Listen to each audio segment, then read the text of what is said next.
శంకర హృదయ నివాసిని పార్వతి పరమేశ్వరి శంకర హృదయ నివాసిని పార్వతి పరమేశ్వరి. జగన్మాత దేవి బగళాముఖి. ఓం హ్రీం బగళాముఖి వరదే సర్వసౌభాగ్యప్రదాయిని సమస్త భక్తానాం సర్వాభీష్టం సాధయ సాధయ హ్రీం ఓం స్వాహ. 3 విధాలుగా లోకంలో మనుషులు జీవిస్తున్నారు. ఆ 3 విధానాలు ఏమిటి అంటే, వాటి గురించి వివరంగా చెప్పాలంటే, ఒకటి ఆధ్యాత్మికంగా జీవించడం, ఆధ్యాత్మిక భావనతో జీవించడం. ఆధ్యాత్మికత అంటే స్పిరిచువల్ లైన్ అని కూడా అనొచ్చు. మరొకటి భౌతికం. భౌతికం అనగా మెటీరియల్ లైఫ్.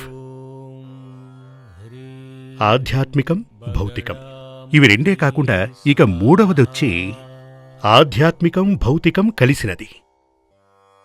సాధారణంగా జీవన విధానంలో మనలాంటి మనుషులందరూ కూడా ఈ 3వ విధానం అని చెప్పబడే ఆధ్యాత్మికం భౌతికం కలిసిన విధానంలోనే జీవనం గడుపుతుంటాం. జీవితానికి ఆధారం ఏమిటంటే అది నమ్మకమే. మనము రేపు అనేది ఉంది అనే నమ్మకంతోటి, మనం రేపు బ్రతికే ఉంటామనే నమ్మకంతోటే అన్నింటినీ మనం సమకూర్చుకుంటాం కదా. కానీ ఈ 3 జీవన విధానాలలో ఉన్నటువంటి మనిషికి, 3 విధానాలలో ఉన్నటువంటి మనిషికి, 3 జీవన విధానాలలో జీవితాన్ని సాగిస్తున్న మనుషులందరికీ రేపు నాకు ఏం జరగబోతోంది అనేది తెలుసుకోవాలన్న ఆతృత ఉంటుంది కదా. రేపు నాకు ఏం జరగబోతోంది, రేపు నేను ఏం చూడబోతున్నాను అంటే నా యొక్క ఫ్యూచర్ ఏంటి అని తెలుసుకోవాలన్న ఆతృత ఆధ్యాత్మికవాదికి ఉంటుంది, భౌతికవాదికి ఉంటుంది. ఈ 2 విధానాలను కలిపి అనుసరిస్తున్న వారికి కూడా ఉంటుంది.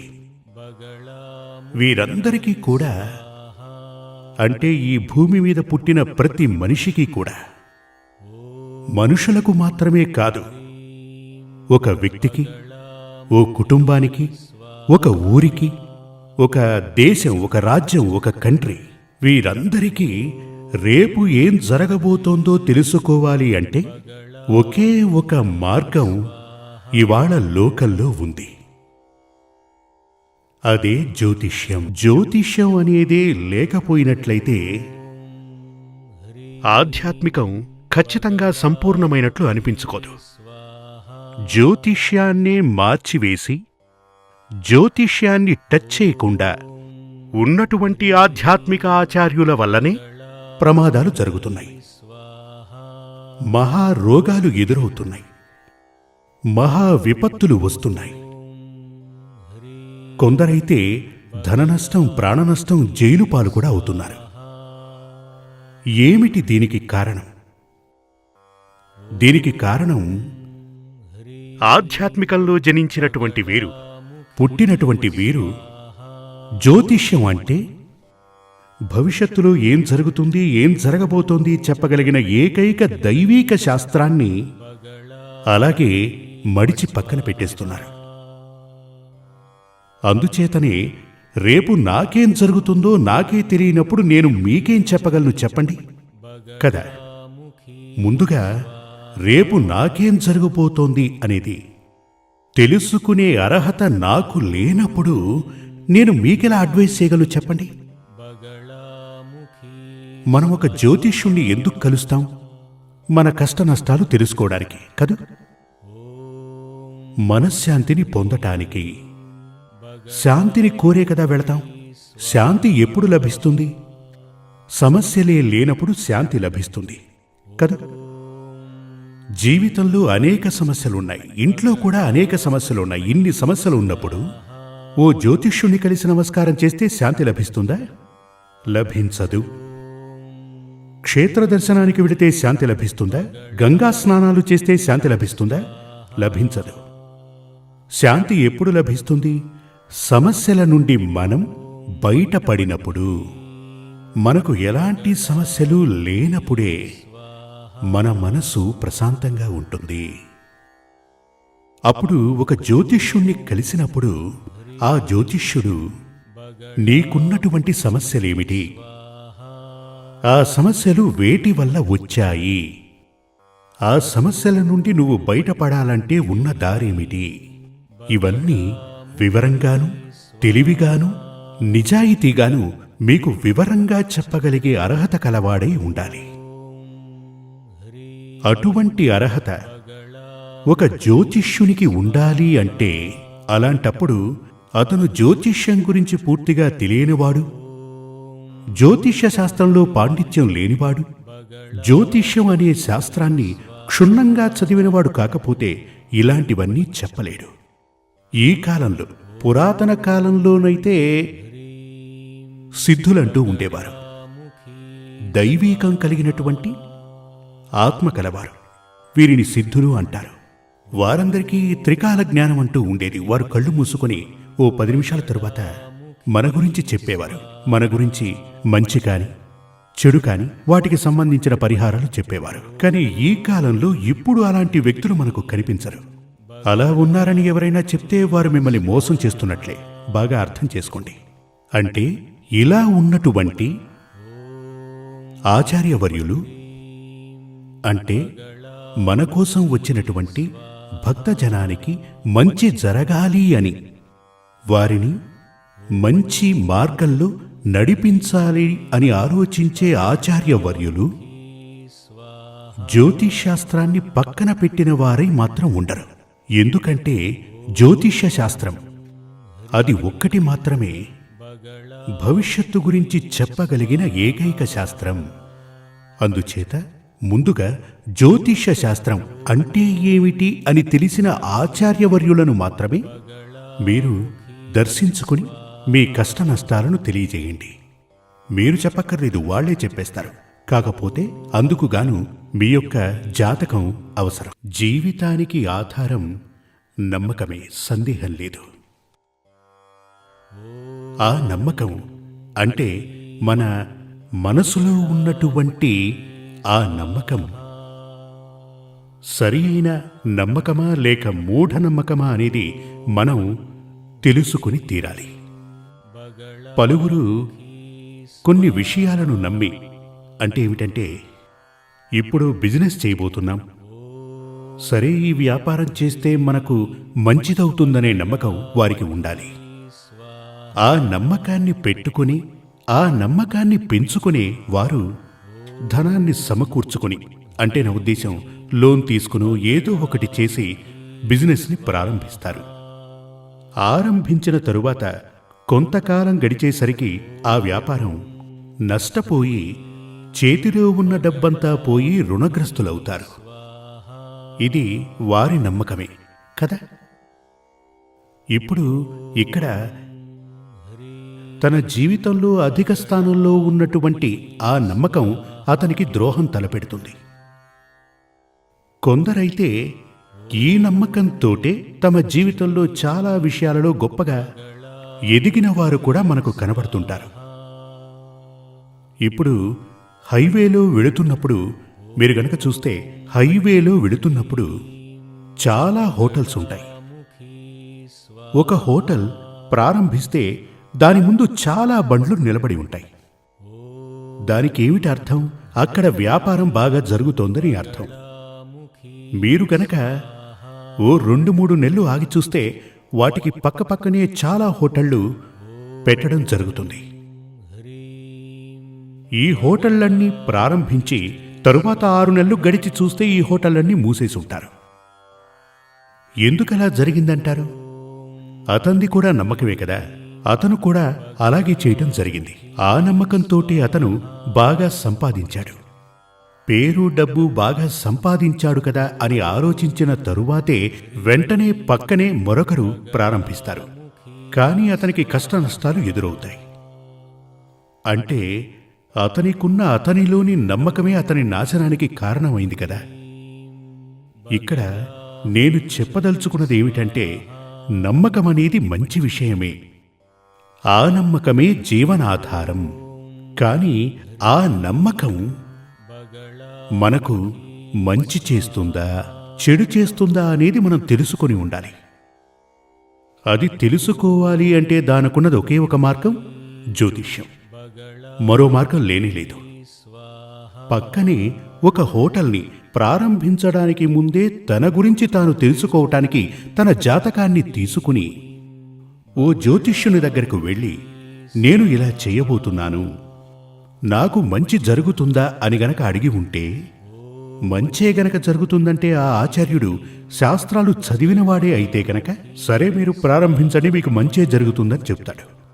లేదు అంటే వద్దు, అతను బాగున్నాడు అంటే అది అతని టైం, అతన్ని చూసి మీరు చేయకండి అలా అని అడ్వైజ్ ఇస్తాడు కదా. అటువంటి అడ్వైజ్ ఇవ్వాలి అంటే గనక అతనికి జ్యోతిష్యం అనే శాస్త్రం తెలిసి ఉండాలి. లేదు అంటే కుదరదు. ఇప్పుడు జ్యోతిష్యం అనేది మెటీరియల్ లైఫ్లో మనకు చాలా అవసరమైనది. అదేవిధంగా ఆధ్యాత్మికం తీసుకోండి. ఆధ్యాత్మికంలో మనం ఒక కోవెల కట్టబోతున్నాం. చాలామంది వచ్చి చెప్తూ ఉంటారు, స్వామి నేను చాలా కోవెళ్లు కట్టానని, కానీ నాకు జీవితం మొత్తం కష్టాలే ఉన్నాయంటారు. దేవుణ్ణి ప్రతిష్ఠించినవారు, ఆ దేవునికి ఆలయాన్ని నిర్మించినవారు, దేవునికి ఉండటానికి స్థలాన్నిచ్చి గుడిని కట్టిన వారు ఎందుకు అలాంటి కష్టాలు అనుభవిస్తున్నారు అంటే అక్కడ కూడా జ్యోతిష్శాస్త్ర అవసరం ఉంది. ఇప్పుడు దేవుణ్ణి ప్రతిష్ఠించి పూజలు చేస్తే ఆ దేవుడు ఆ కర్మల్ని ఇష్టపడుతున్నాడా లేదా అని కూడా తెలుసుకోవాలి. దీనికి దైవ ప్రశ్నను వేసి చూడాలి. నాకు అలా ఆలయాన్ని కట్టి దైవ ప్రతిష్ఠ చేసే యోగముందా లేదా కూడా చూసుకోవాలి. అదేవిధంగా మంత్రోపదేశాలు. కొందరు ఆచార్యులు ఎవరైనా వస్తే వారికో మంత్రోపదేశం చేస్తుంటారు. ఇదే వ్యక్తి మరో ఆచార్యుని దగ్గరికి వెళితే ఆయన కూడా ఓ మంత్రోపదేశం చేస్తారు. కొందరు చెప్తూ ఉంటారు, నేను ప్రతిరోజు కూడా 15 మంత్రాలు జపిస్తానని. ఒక్కో ఆచార్యుని వద్దకు వెళ్ళినప్పుడు ఆయన ఓ మంత్రోపదేశం చేశారు అలా అని చెప్తూ ఉంటారు. కానీ నాకు ఎందులోనూ సక్సెస్ లేదు, కాబట్టి మీరు కూడా ఒక మంత్రోపదేశాన్ని ఉపదేశించండి అని అడుగుతారు. ఒక విషయం జాగ్రత్తగా గుర్తుంచుకోండి, మంత్రశాస్త్రాన్ని చదివిన ఏ వ్యక్తి కూడా ఎవరైనా వచ్చి అడిగితే వెంటనే మంత్రోపదేశం చెయ్యరు. బాగా అర్థం చేసుకోండి. మీరు ఓ ఆచార్యుని కలవటానికి వెళితే వారు వెంటనే మీకు మంత్రోపదేశం చేశారు అంటే వారికి మంత్రశాస్త్రం తెలియదు అని అర్థం. అందుచేత మంత్రాలను జపిస్తున్నప్పుడు, క్షేత్రం కట్టి ఆరాధిస్తున్నప్పుడు, అంతెందుకు నిత్య పూజలు చేస్తున్నప్పుడు కూడా మనం ఏ దేవుణ్ణి పూజించాలి, ఏ మంత్రాలు జపించాలి, ఇటువంటివన్నీ తెలియాలి అంటే ఒకే ఒక మార్గం ఉంది, జ్యోతిష్య శాస్త్రం. ఈ జ్యోతిష్య శాస్త్రం వచ్చి ఆధ్యాత్మికం, భౌతికం అన్ని మన జీవితంలో మనల్ని ఆపగలిగినటువంటి, కంట్రోల్ చేయగలిగినటువంటి, వివరంగా చెప్పాలంటే జీవితానికి ఒక టార్చ్. రాత్రుళ్ళు నడుస్తూ వెళుతున్నప్పుడు ఒక టార్చ్ లైట్ ఎంతగా మనకు ఉపయోగపడుతుందో అదేవిధంగా మన జీవితంలో మార్గనిర్దేశనం చేసేదే జ్యోతిష్య శాస్త్రం. అయినా దాని గురించి శాస్త్రీయంగా తెలిసిన వారి దగ్గరికి వెళితేనే మీకు సరైనటువంటి మార్గ నిర్దేశనాలు లభిస్తాయి.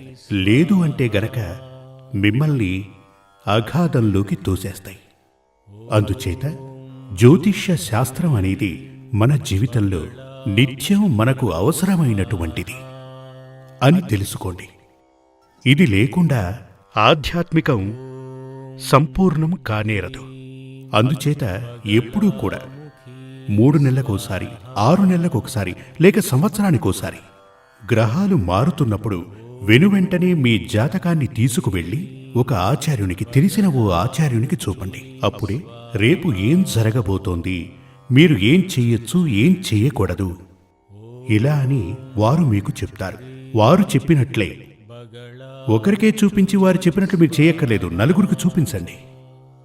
నలుగురు అదే అభిప్రాయాన్ని వ్యక్తం చేస్తే మీరు ఖచ్చితంగా దాన్ని పాటించి తీరాలి. మీకు మంచి జరగాలి అని మీ మనసులో ఉంటే గనక, అలా జరగాలని మీరు కోరుకుంటే గనక జీవితంలో కష్ట నష్టాలు ఉంటాయి. అందుకోసమే కదా ఆ ఈశ్వరుడు మనకు వేదాలిచ్చినది ఎవరు? ఇంకెవరు? సాక్షాత్తు ఆ పరమేశ్వరుడే. చతుర్వేదాలు ఇచ్చినవాడు మహాదేవుడే. ఆ వేదాలలో ఉన్నదే జ్యోతిష్యం. జ్యోతిష్యం గురించి ఏమంటారంటే వేదాలకు కన్ను వంటిది అంటారు.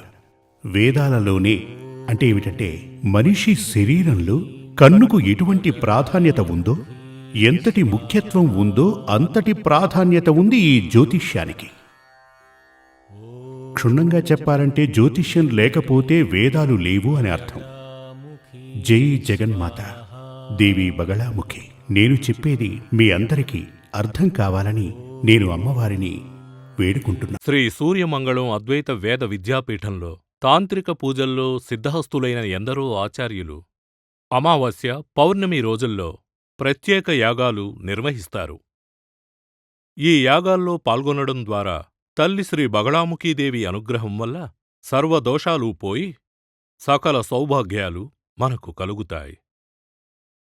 శ్రీ సూర్యమంగళం అద్వైత వేద విద్యాపీఠం జ్యోతిష్యం, ప్రశ్నలు, వాస్తు, తాంత్రిక పూజలు మరియు వేదయాగాలు నిర్వహిస్తారు. సంప్రదించవలసిన నంబర్ 7305442299 7305442299.